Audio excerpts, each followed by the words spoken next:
Olá, sejam todos muito bem-vindos para mais esta aula do Instituto da Estaca Jaraguá do Sul. Convidamos todos vocês para que possam sentir o doce espírito que vem do estudo das Escrituras. E lembramos a você, aluno do Instituto, que é só clicar aqui na descrição do vídeo para assinar a lista de presença.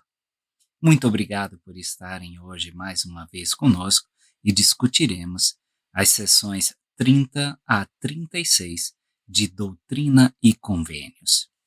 Na sessão 29, o Senhor descreve a segunda vinda. Nestas sessões, destinadas a pessoas específicas chamadas a pregar a palavra, vemos a preparação do mundo para a segunda vinda mencionada na sessão anterior. Confesso que me senti tentado a colocar a minha plaqueta missionária de 22 anos atrás e encarnar completamente o Elder Pedrosa da Missão Brasil São Paulo Leste. Mas percebi que aqueles 2 anos são um tempo preparatório para o meu chamado de pregar o Evangelho pela vida inteira, que o Senhor me concede. Não só por meio de palavras, mas pelo exemplo. Simplesmente vivendo o Evangelho. Então, estou sem minha plaqueta como um membro missionário que devo ser pelo resto de minha vida mortal. Vamos lá. Sessão 30 foi dada aos irmãos Whitmer, David, Peter Jr. e John. Sessão 31 foi dada a Thomas B. Marsh, que mais tarde se tornaria o presidente do Quórum dos 12 Apóstolos. Sessão 32 para Parley P. Pratt e Ziba Peterson. Os dois foram chamados para a missão lamanita, como ficou conhecida.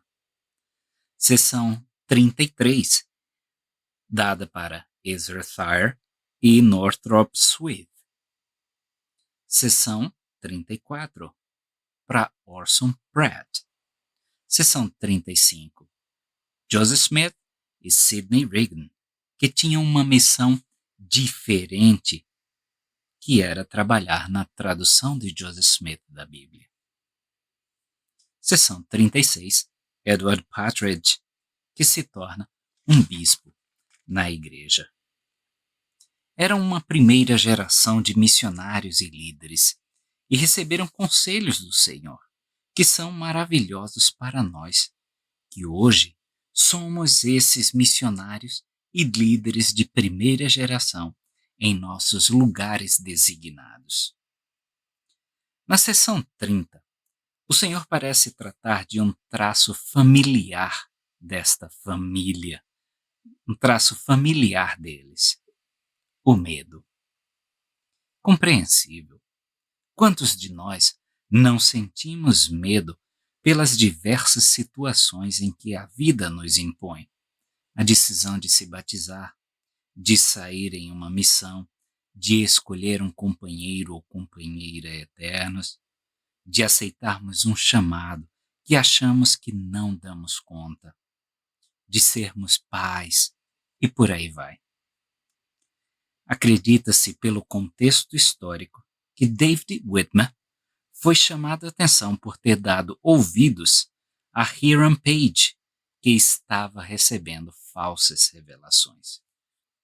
Então vamos abrir as nossas escrituras e vamos para a sessão 30 de Doutrina e Convênios, a começar pelo versículo 1.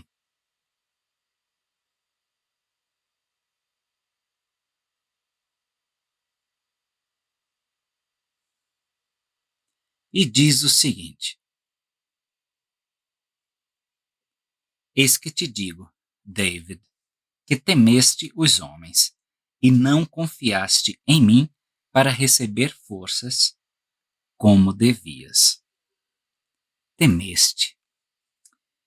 Lembro-me da promessa do Senhor, na seção 24, 12, quando ele diz: dar-lhes-ei uma força que não é conhecida entre os homens. Como é que então David busca entre os homens força? Essa promessa é feita a todos nós, mas nós buscamos no dinheiro, no status social, nas mídias, forças que não possuem e forças que não conhecem. E é no Senhor que nós devemos buscar essa força. Comparem com o versículo 5. Eis que te digo, Peter, que farás tua viagem com teu irmão Oliver, porque é chegada a hora em que me é conveniente que abras a boca para proclamar meu evangelho. Portanto, não temas, mas dá ouvidos às palavras e aos conselhos de teu irmão.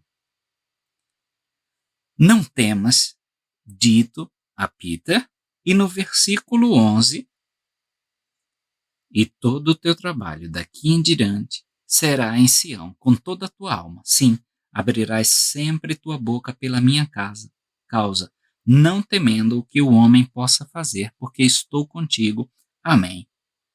E no versículo 11, para John, ele fala, não temendo o que o homem possa fazer, porque estou contigo. Se o Senhor está conosco, o que é que nós devemos temer? Nada. Essa é a resposta. Reparem que esta sessão foi dada após a Conferência de Setembro de 1830. E a sessão 29 foi dada antes desta conferência. No versículo 1 da sessão 29, o Senhor ressalta o braço de misericórdia que expiou pelos pecados.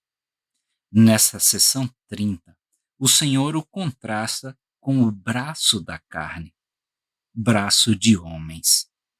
É a força do Senhor à disposição de seus servos, mas nós continuamos a confiar na força dos homens. Esse medo humano continua sendo debatido no versículo 2 da sessão 30. Mas tua mente tem estado mais nas coisas terrenas do que nas coisas que vêm de mim, teu Criador, e no ministério para o qual foste chamado. Não destes ouvidos ao meu espírito e àqueles que foram colocados acima de ti, mas foste persuadido por aqueles que não ordenei. Vejam as coisas terrenas, criação, versus as coisas do Criador. O que eu perderia saindo nessa missão? Se eu ficar de boca fechada, posso ganhar mais amigos? Posso manter minha posição social se eu não pregar este evangelho? Onde está a nossa mente? Perdas temporais ou ganhos espirituais? Quando ele menciona aí os colocados acima de ti, seria o próprio Joseph Smith. Mas estendo aqui esses colocados acima de mim como meus líderes, líderes de organização, bispado, presidência de estaca, e me deixo persuadir por quem não foi ordenado pelo Senhor. Blogueiros, youtubers, influenciadores digitais. Aqui parece ser uma referência a Hiram Page, que era casado com a irmã de David, ou seja, era cunhado dele. Cedemos às pressões da nossa própria família? Parece que David necessitava de uma confiança vertical, enquanto Peter Jr. necessitava de uma confiança horizontal. Vejam no versículo 5. Dá ouvidos às palavras e conselhos de teu irmão, Oliver, que seria seu companheiro. Às vezes, temos necessidade de fortalecer ambas as nossas confianças, vertical e horizontal. Tenho medo de ouvir o meu bispo só porque ele é mortal como eu? Isso também é desenvolver fé. Faz parte da fé no Senhor Jesus Cristo, porque foram ordenados e chamados por Ele. um companheiro de missão, um cônjuge. Tentem sobrepujar o medo confiando nessas pessoas que são tão falíveis quanto nós. Versículo 6.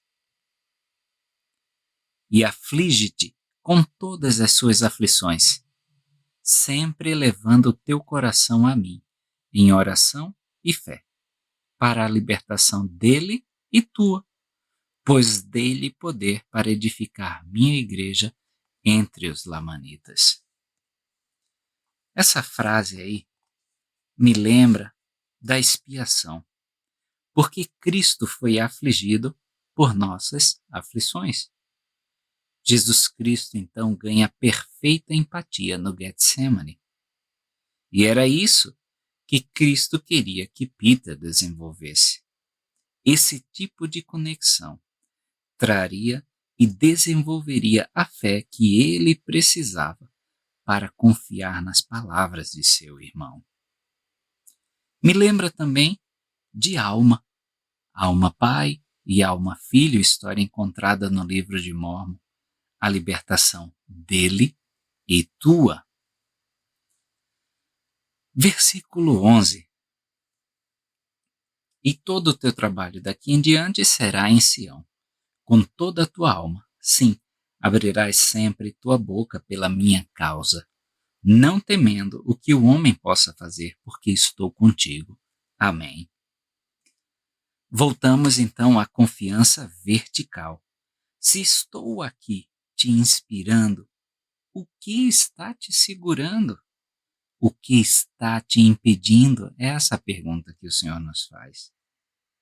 Também é uma prefiguração do chamado de John como historiador da igreja, quando ele diz que todo o teu trabalho daqui em diante será em Sião, com toda a tua alma. O Senhor sabe que superar esses medos leva tempo, justamente por conta de sua perfeita empatia. E é reconfortante ler o versículo 3. Portanto, o que te resta é recorrer a mim e refletir sobre as coisas que recebeste. Ele nos concede este tempo necessário. Precisamos deste tempo para nos organizarmos, para organizarmos a nossa mente. Vamos ver o versículo 8. Portanto, dá ouvidos a estas coisas e ser diligente na obediência a meus mandamentos, e serás abençoado para a vida eterna. Amém. Essa mesma promessa nos é feita. Vejam que a promessa não é de vida eterna.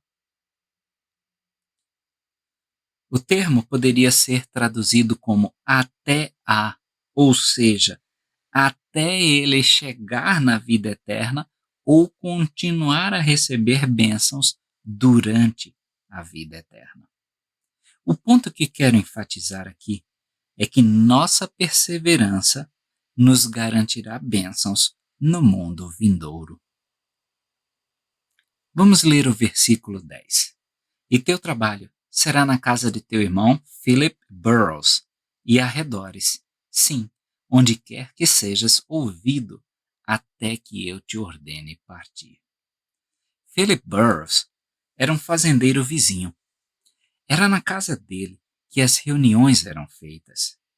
Às vezes, nosso trabalho missionário é em nossa rua, no nosso bairro e não em terras distantes. John terminou sendo excomungado da igreja anos mais tarde, por uma das causas, se recusar a dar 96 páginas escritas sobre a história da igreja no cargo de historiador para que elas ficassem de posse da igreja. Uma das preocupações legítimas dos missionários ao saírem para o campo missionário é sobre sua família. A seção 31 pode oferecer valiosos conselhos para estes missionários que estão preocupados com sua família. Vejamos o versículo 2 da seção 31. Eis que tens tido muitas aflições por causa de tua família. Entretanto, abençoarei a ti e a tua família, sim, teus pequeninos. E dia virá em que eles acreditarão e conhecerão a verdade, e serão um contigo na minha igreja. Não era a família imediata de Thomas B. Marsh porque seus filhos eram pequenos, e sua esposa uma entusiasta da restauração. Então provavelmente era sua família estendida. Mas isso não impede de estarmos aflitos pelas aflições de nossos filhos, nossos netos, nossos cônjuges. Na sessão anterior, o Senhor falou de aflições no versículo 6 da sessão 30. Aflige-te com todas as suas aflições. Sofremos juntos como família. O Senhor, apesar das dificuldades, promete uma bênção maravilhosa a Thomas. Serão um contigo na minha igreja. Não é o que todos nós desejamos? Estarmos juntos no reino de Deus? Às vezes, o melhor que fazemos por nossa família é não estar com eles, pois demonstramos que priorizamos um Deus que abençoa justamente a minha família, muito mais do que nós abençoamos estando presentes. Seção 31, versículo 6. Eis que em verdade te digo, deixa-os só por pouco tempo para declarares minha palavra e preparar-lhes-ei um lugar. Vejam que o lugar preparado não é para Thomas, mas para eles, seus familiares, sua família. É assim que os abençoamos, servindo a Deus quando Ele nos chama. Por pouco tempo, Ele nos abençoa muito. Versículo 3 desta mesma sessão. Eleva o coração e regozija-te, pois é chegada a hora de tua missão. E tua língua será desatada, e anunciarás boas novas de grande alegria a esta geração. Regozijo. Esse é o sentimento que devemos ter ao sermos chamados a cumprir qualquer que seja a missão que o Senhor tem para nós. Esse é o nosso exemplo primeiro para todos os que nos rodeiam. A nossa felicidade em servir. Lembrem-se de Enos, no versículo 3. Ele foi focado não só pelas palavras do Pai, mas pela alegria dos santos. É esse regozijo. As novas de grande alegria foram mencionadas pelos anjos aos pastores, em Lucas 2:10, quando do nascimento de Cristo.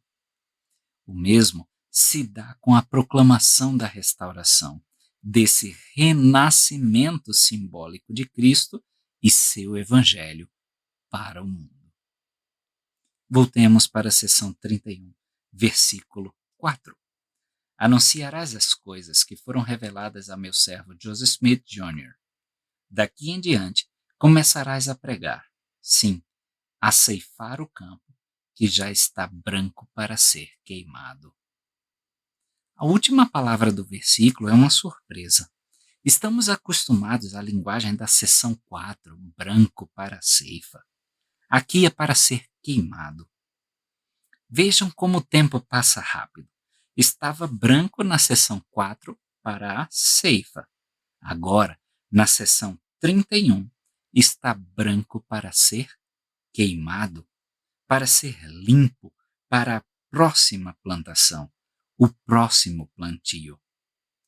Thomas estava sendo chamado, como nós, para ceifar aqueles que desejam ouvir o Evangelho, para que não sejam queimados com a palha e o restolho inútil. Versículo 5. Portanto, lança a foice com toda a tua alma, e teus pecados te são perdoados. E haverá muitos feixes sobre tuas costas, porque o trabalhador é digno de seu salário. Portanto, a tua família viverá. Temos inúmeras bênçãos por servir na igreja. Pecados perdoados, feixes sobre nossas costas, trabalhador digno do salário, tua família viverá. Esses feixes não são pesados. É uma alegria carregá-los. Lembra-me de Isaac carregando a lenha do holocausto, como lido em Gênesis, capítulo 22, versículo 6, numa espécie de simbolismo, onde nós nos sacrificamos espontaneamente para fazer a vontade do Pai. Esse salário não é dinheiro. Em Romanos, capítulo 6, versículo 23, diz que o salário do pecado é a morte. Se estamos servindo ao Senhor, somos considerados dignos de permanecer. Então, o contrário deste salário de morte é o salário de vida eterna. Essa é a nossa paga por sermos considerados limpos, dignos. E nossa família é abençoada por nossos sacrifícios em servir ao Senhor. Versículo 9. Sê paciente nas aflições. Não injuries os que te injuriarem. Governa tua casa com mansidão e sê firme. Esse conselho inicial é semelhante ao dado em Doutrina e Convênios 24:8. Sê paciente nas aflições, pois terás muitas. É o conselho do Senhor para nós hoje em dia também. Injuriar é adotar os métodos de Satanás contra Satanás. E quando fazemos isso, deixamos o solo sagrado e caímos sob o poder de Satanás. Os fins não justificam os meios, mesmo que sejam em defesa da igreja. O presidente Russell M. Nelson, nesta última conferência geral, tornou a enfatizar o pedido de sermos pacificadores. E ser pacificador inclui nosso comportamento em nossos lares, levando a essa governança com mansidão. Esse firme aí não se refere ao governo da família, mas de ser firme na fé, no testemunho, na perseverança, no desejo de servir ao Senhor. Versículo 10. Eis que te digo que serás como um médico para a igreja, mas não para o mundo, pois não te receberão. É nosso chamado sermos médicos. Não associamos a figura do médico à dor, mas sim à cura, ao alívio. Esse é nosso maior chamado.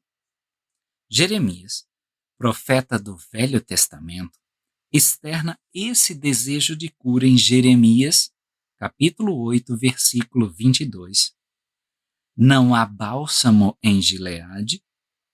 Não há médico? Por que será, então, que não há sinal de cura para a ferida do meu povo? E aí, cruzo novamente com o versículo lido.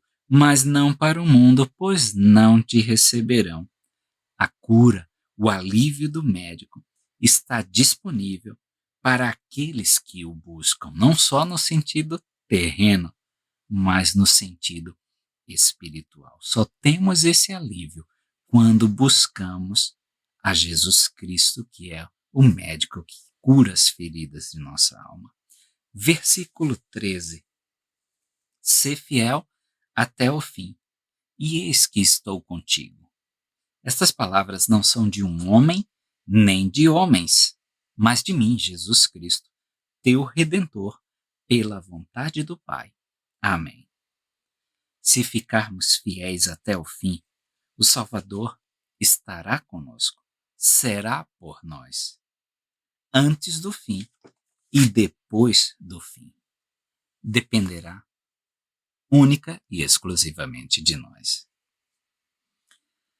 Vamos para a seção 32, já no versículo 1. E agora, concernente a meu servo Parley P. Pratt, eis que lhe digo que, tão certamente como eu vivo, desejo que ele proclame meu evangelho e aprenda de mim e seja manso e humilde de coração. Parece similar ao dito pelo Senhor a Hyrum Smith, mas na ordem inversa. Não pregue até obter minha palavra. Aqui o Senhor quer que troquemos a roda do ônibus com ele andando. Aprendemos quando prestamos o testemunho, quando ajudamos outros a se achegarem a Cristo. Aprendemos fazendo. É assim no Evangelho dele, de Jesus Cristo. Manso e humilde de coração é ser exatamente como Cristo. Em Mateus, capítulo 11, versículo 29, nós podemos ler o seguinte: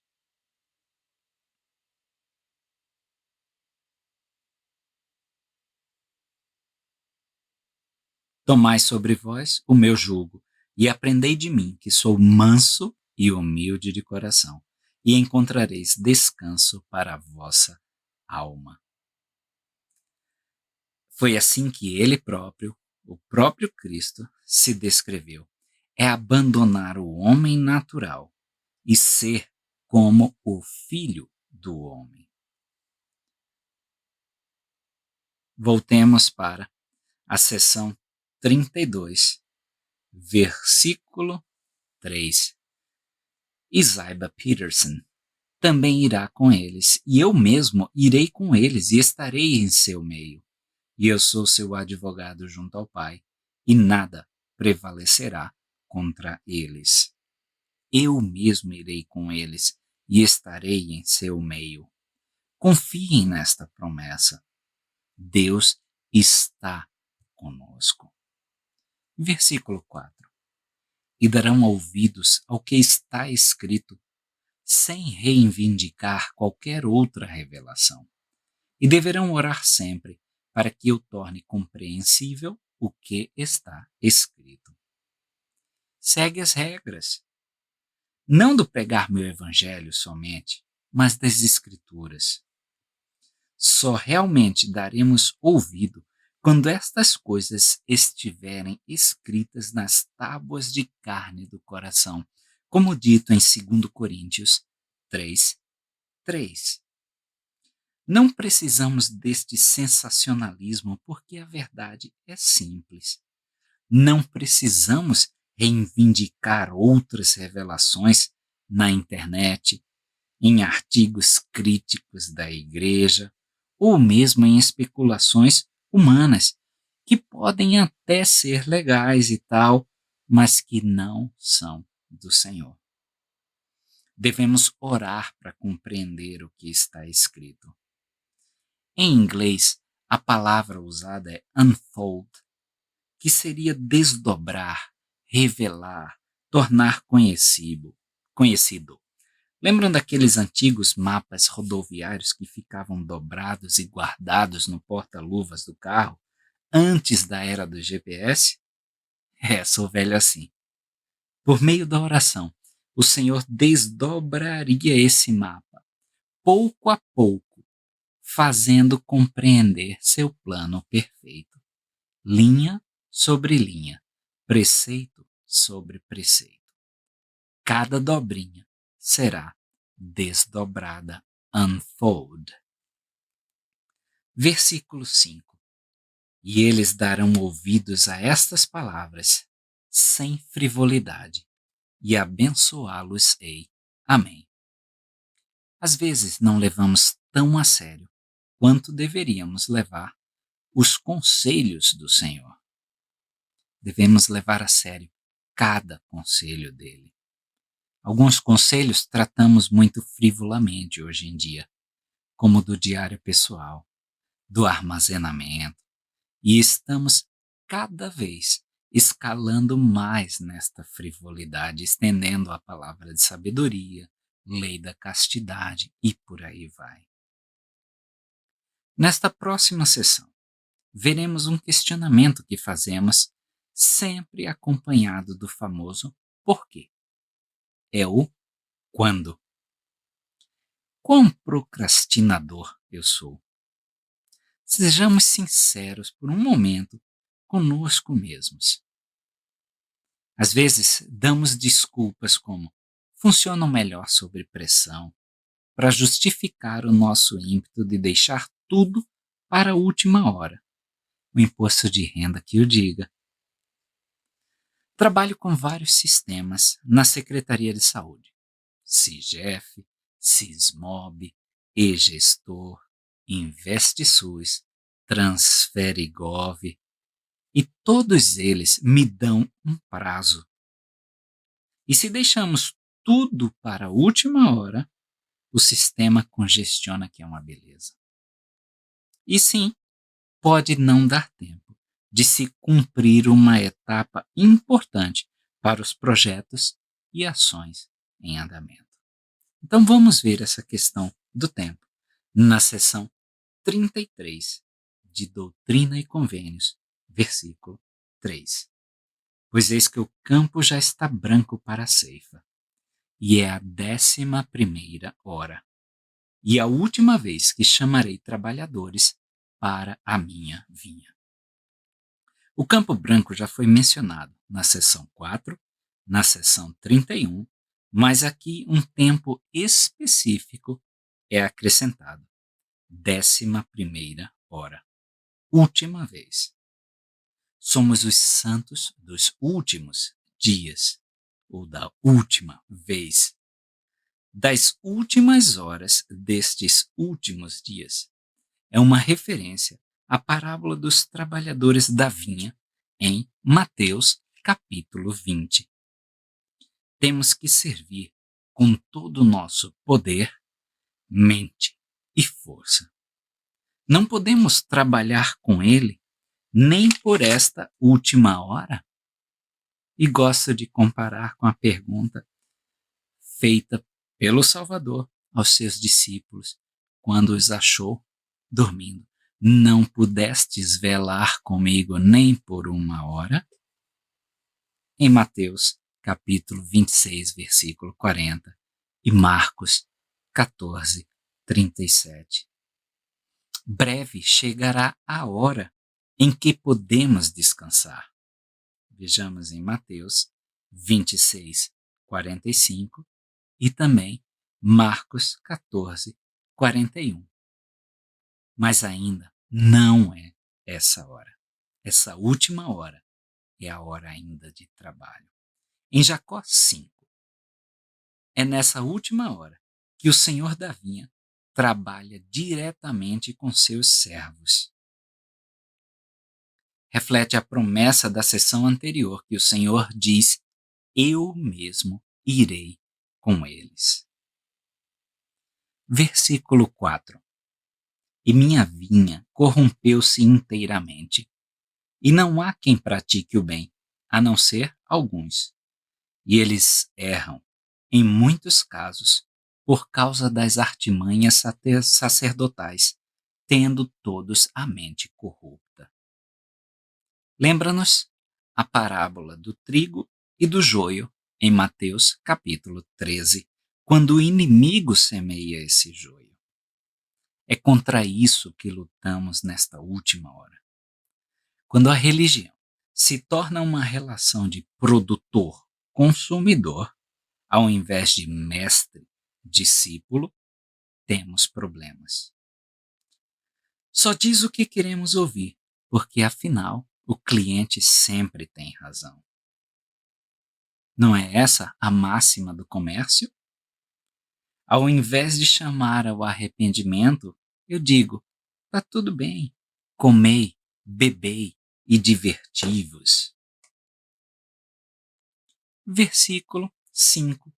E em verdade vos digo que estabeleci esta igreja e a chamei do deserto. Vejam o card que nós vamos deixar aqui sobre o sacerdócio do Senhor, onde comento que esse é o chamado de um apóstolo, chamar a igreja do deserto. Versículo 7. Sim, em verdade, vos digo que o campo já está branco para a ceifa. Portanto, lançai vossas foices e ceifai com todo o poder, mente e força. O campo branco aparecendo novamente.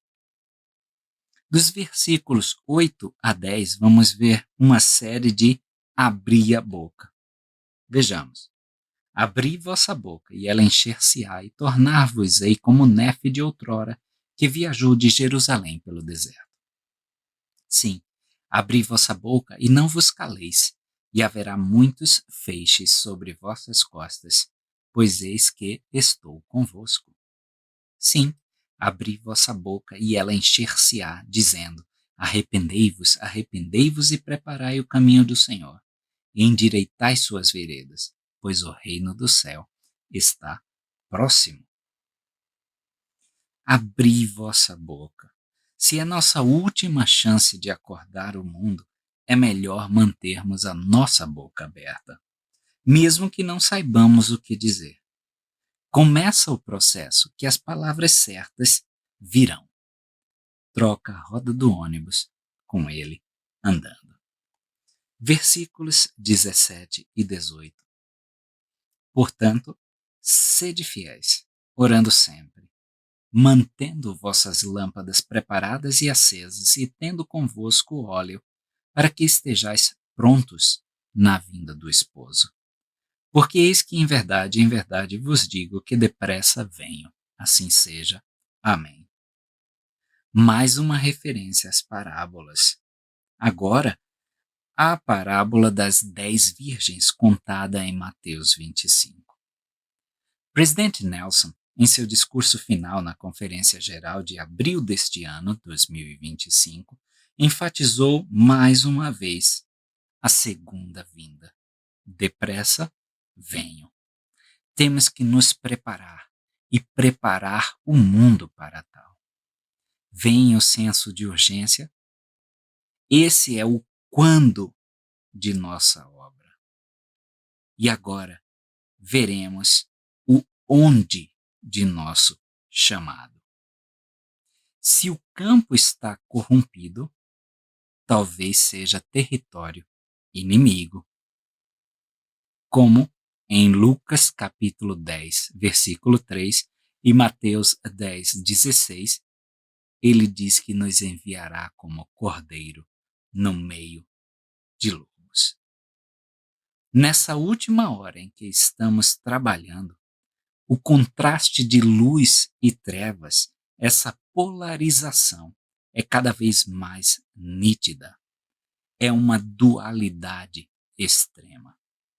Esse sentido vai ser passado na sessão 35. Mas antes, temos a sessão 34, que foi dada a Orson Pratt.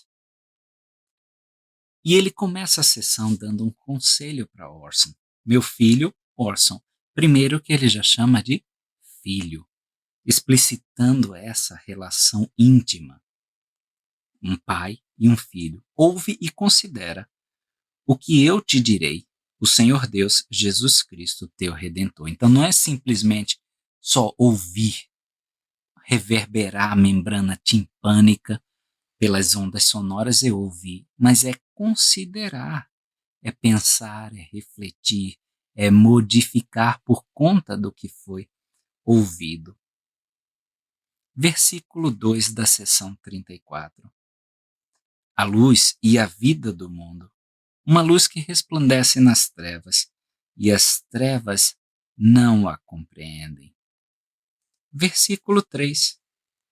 Aquele que amou o mundo de tal maneira que deu a própria vida para que todos os que crescem pudessem tornar-se os filhos de Deus. Portanto, tu és meu filho. Lembra, né? Da escritura famosa.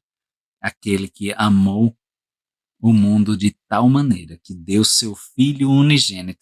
Aqui ele diz que deu a própria vida, para que todos aquele que crescem nele não perecessem, mas tenham a vida eterna. Aqui diz, para que eles pudessem se tornar filhos de Deus. E você, Orson, nós somos filhos dele, porque cremos, versículo 4, e bem-aventurado és, porque creste.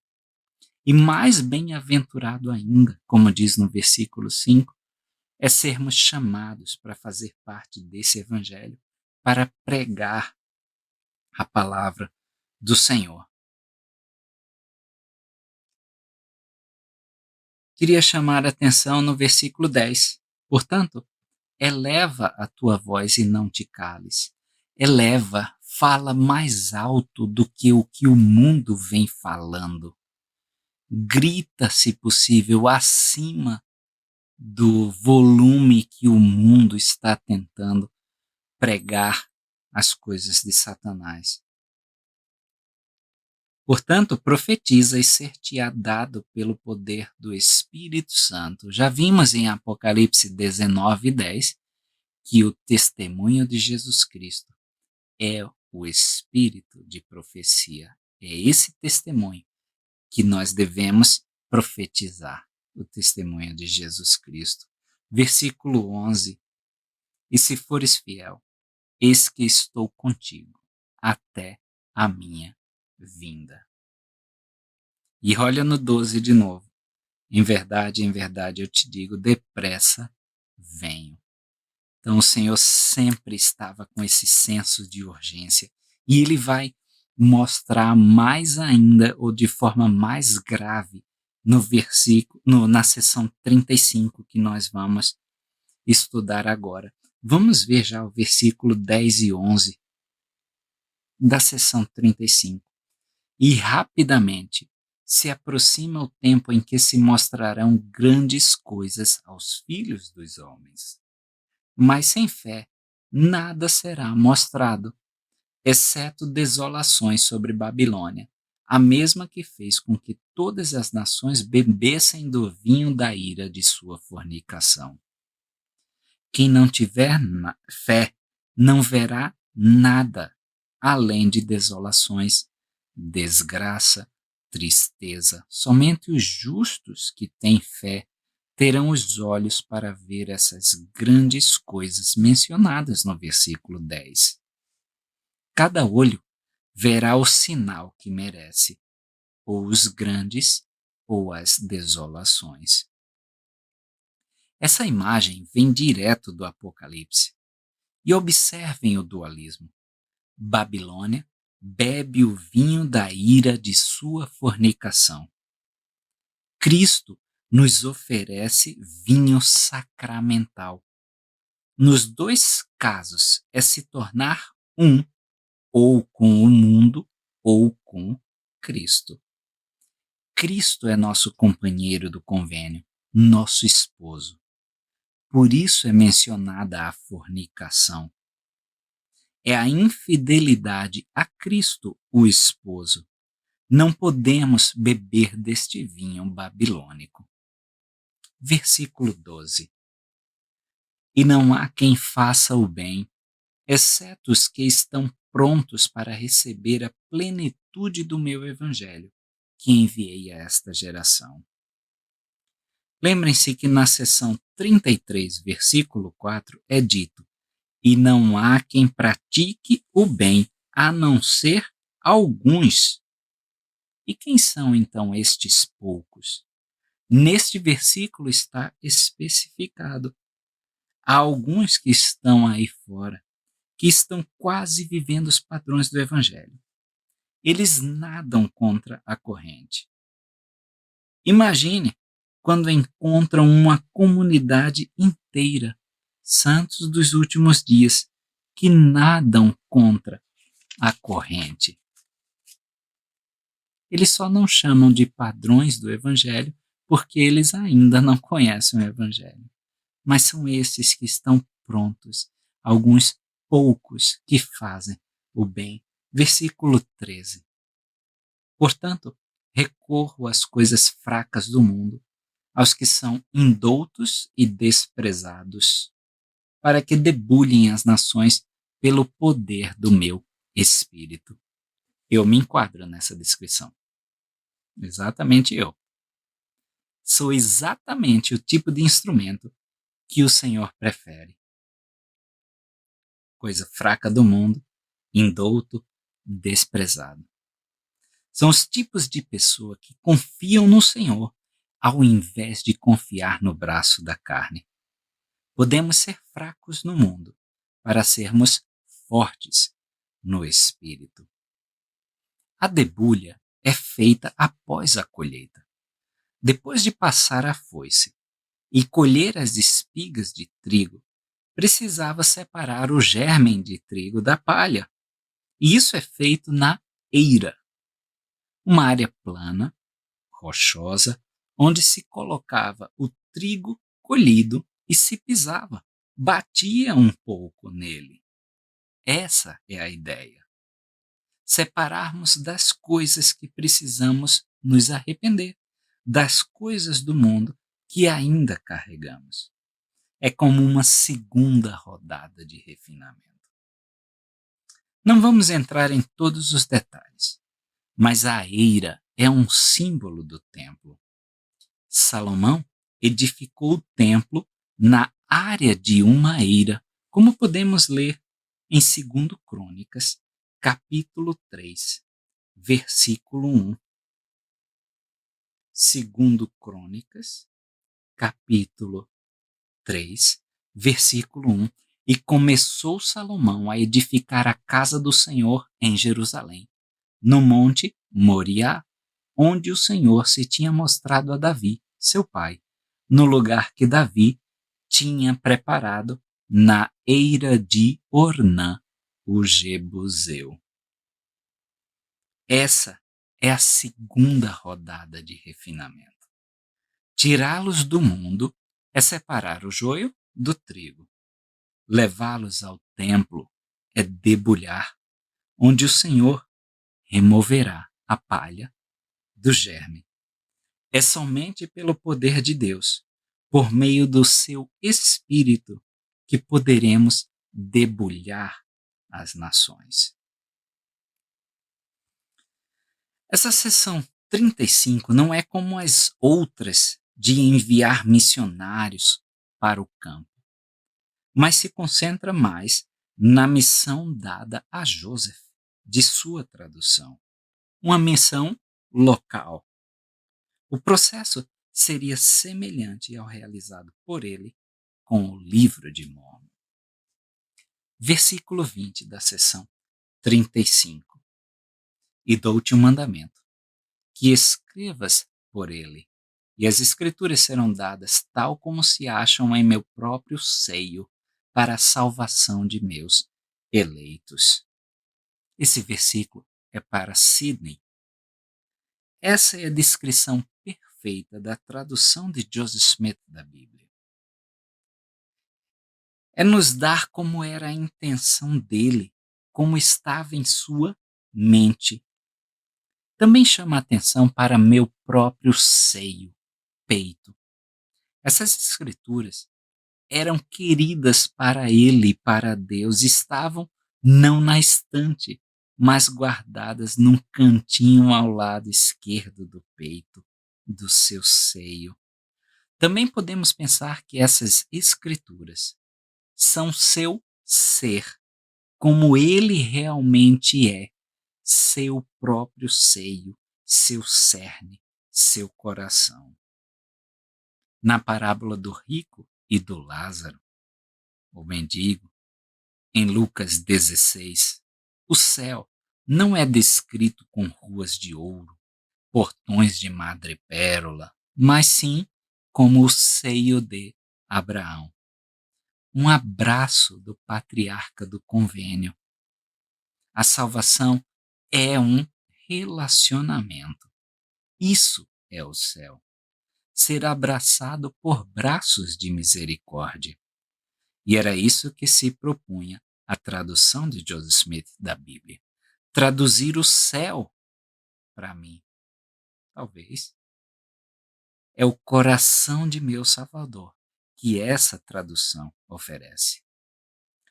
Wilfred Cantwell Smith, um teólogo canadense, dizia que as escrituras não são um objeto, são um relacionamento. Eu quero estar em seu seio? Eu quero ser abraçado assim? É isso que as escrituras fazem conosco.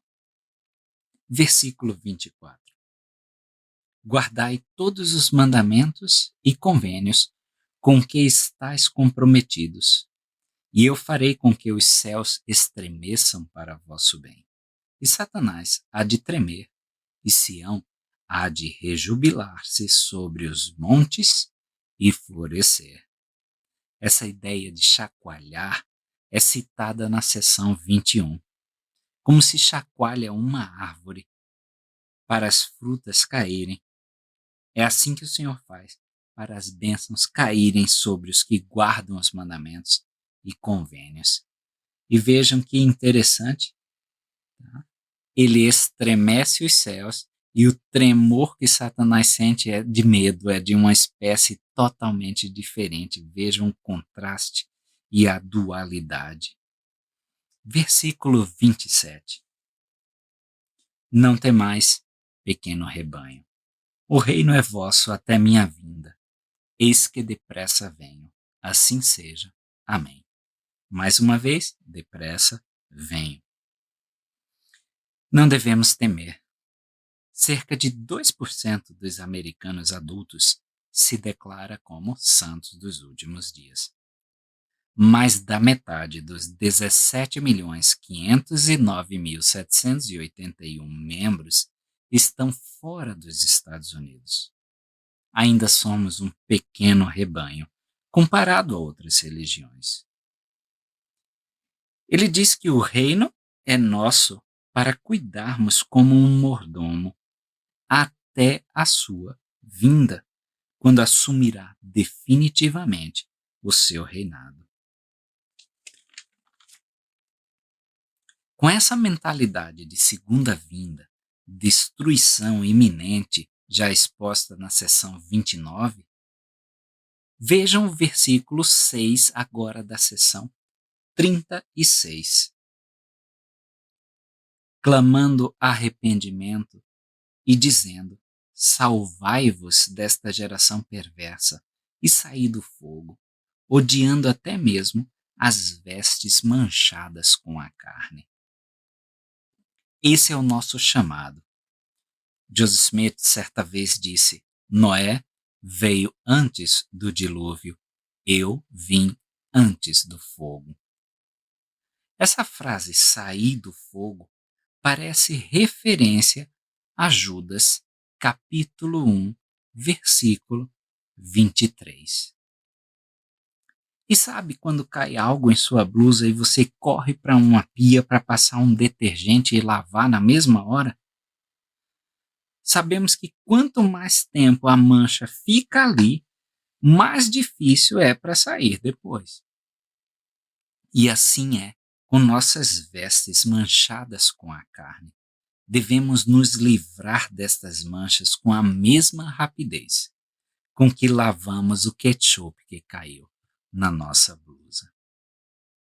Ainda na seção 36, versículo 7. E esse mandamento será dado aos élderes de minha igreja, para que todo homem que o abrace com sinceridade de coração seja ordenado e enviado, como eu disse. E não é só para os élderes. Como dizia David O. McKay, todo membro é um missionário. Devemos amar esta obra da qual participamos, porque sabemos a importância dela. Versículo 8. Eu sou Jesus Cristo, o Filho de Deus. Portanto, cinge os teus lombos, e de repente eu virei ao meu templo. Assim seja. Amém. Cingir os lombos. Nós já comentamos em aula passada, e eu vou deixar o card aqui em cima, onde nós discutimos esse cingir os bombos. Dá uma conferida. E para onde o Senhor vem? Para a sua eira, para o templo. Vemos um simbolismo de como ele veio subitamente ao templo de Kirtland. Hoje, nós temos templos espalhados pelo mundo. Por quê? Porque é nosso refúgio contra o fogo. Se o mundo vira essa fornalha ardente, somos como Sadraque, Mesaque e Abdenego. E o que o rei viu quando olhou para a fornalha? Não apenas os três, mas uma quarta figura, a semelhança do Filho de Deus. O Senhor, Ele próprio, que guia Israel, que guiou Israel como fumaça e fogo, nos encontrará novamente nas chamas. Se formos fiéis, veremos esse quarto personagem no templo, chegando subitamente. Que possamos estar lá, vestidos com roupas que nem cheiro de fumaça terão.